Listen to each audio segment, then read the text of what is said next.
Hi there, Andre here from Peak Motorcycles. I'm here at the ABR Festival at Ragley Hall in Warwickshire in the UK. It's June 2023 and I'm here at a motorcycle stand for Voge.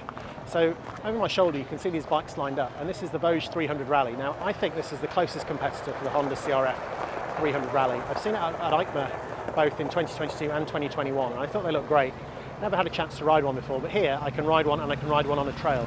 So I'm going to go for a ride, but before I do that I'll just give you a close-up look at these bikes. So here you go. So this is one of the Voge 300 Rallies. It looks a bit like a trail bike with a little screen. First things to point out, I think, it does come with crash bars. It comes with these sort of enduro-y style foot pegs. Comes with a small rear rack.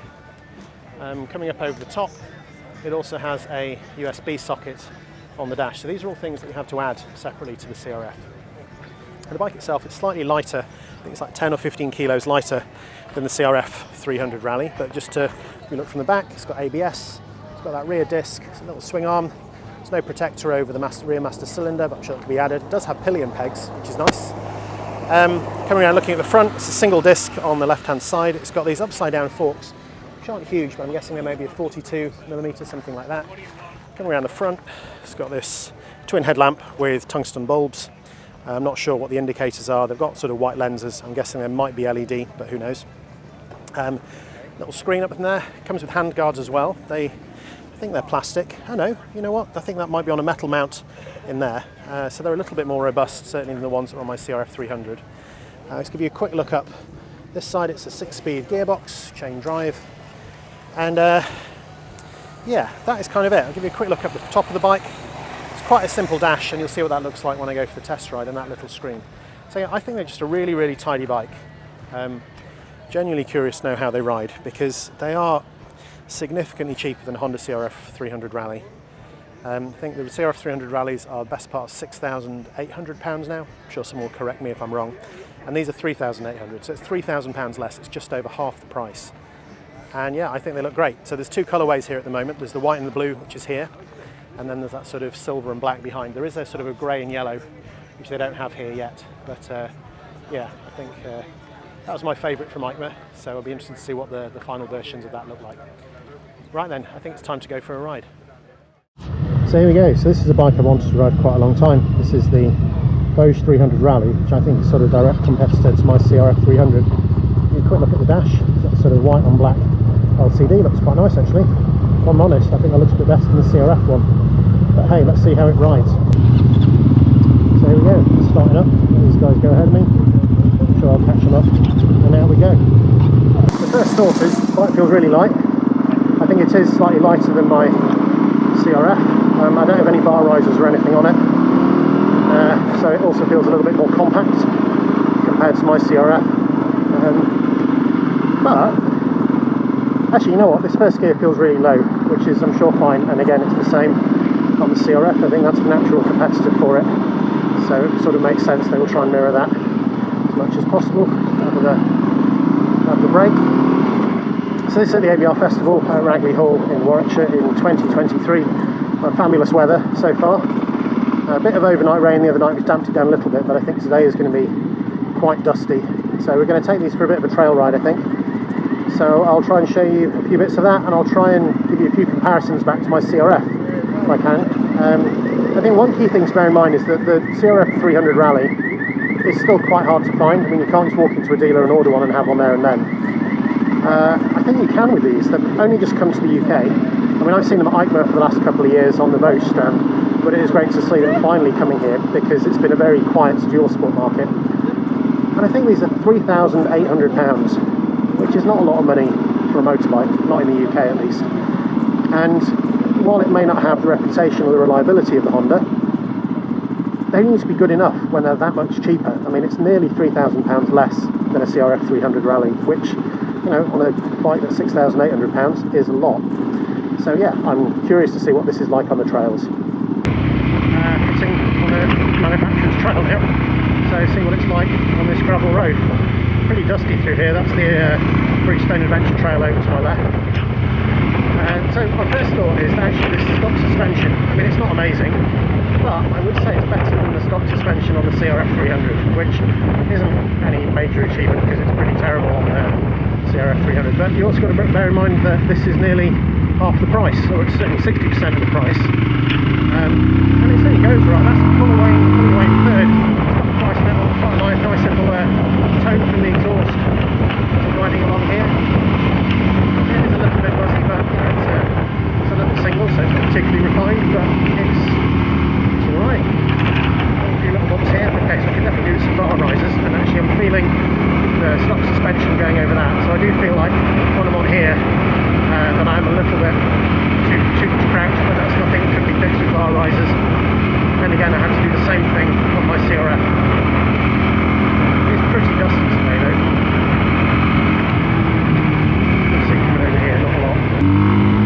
It does feel a lot lower than my CRF. I mean, I've got quite a high seat on mine, and I've had my suspension done, so it does sit quite a lot taller. But actually, while I'm on this, it does feel kind of squat. So if you're maybe interested in a CRF300, but you didn't want the worried about the seat height, then this might be worth a look if they're in your country. Yeah, the bar's definitely too low for me, but that's nothing I can't work around. I am crouched quite a lot coming around here. And it's certainly got enough torque and enough poke, but it's not aggressive. I mean, you wouldn't expect it to be on a dual sport like this, but certainly for these sort of off-camber, dry, grassy bends, it feels very sure-footed. The steering is quite sharp, quite tight.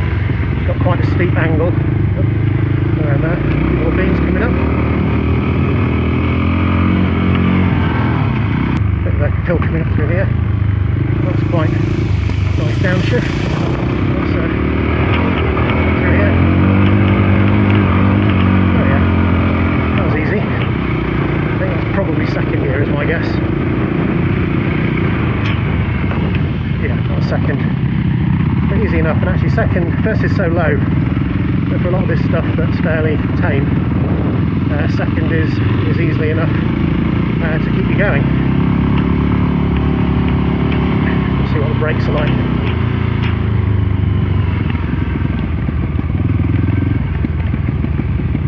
Actually, there's enough engine braking on that. It's got quite a nice little sort of pop-up as I come down here in second, but yeah, I don't even need the brakes at all. It's nice.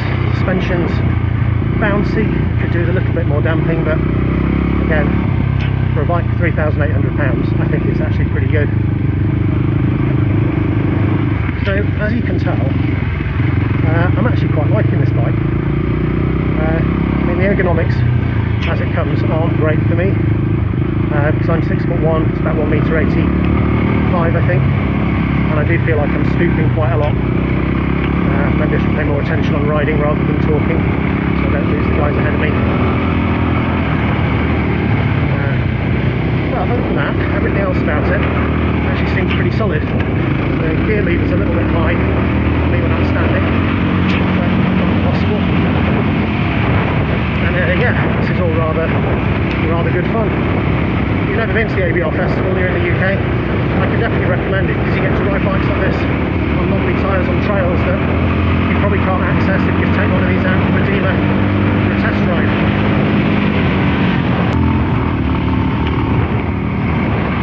Actually, bumping along here, this actually feels more like a trail bike, I think, than my Rally does. Now I know it's a bit lighter. I think it's 140 something kilos instead of 160. So maybe the 20 kilos actually makes quite a big difference when you're riding like this.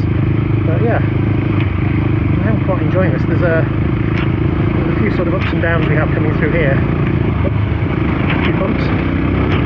That's all fine. Another one. We'll bottom that out. So that's once when I've hit the limit on the front. Sorry, Voge.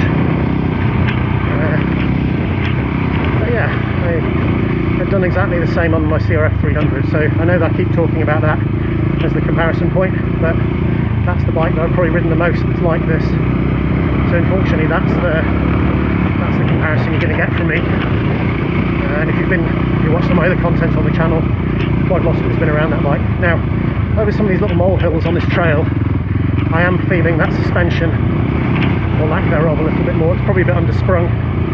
I'm guessing there might be some preload at the back, which hasn't been set for my weight, and I'm quite heavy.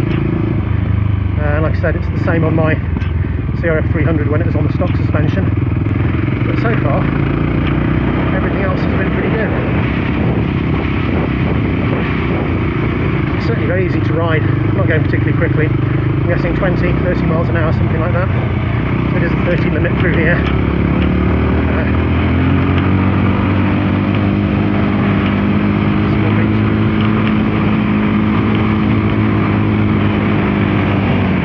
It's not ideal as I can't quite reach that gear shift while I'm standing, but again, adjusting gear levers is no reason not to get a bike.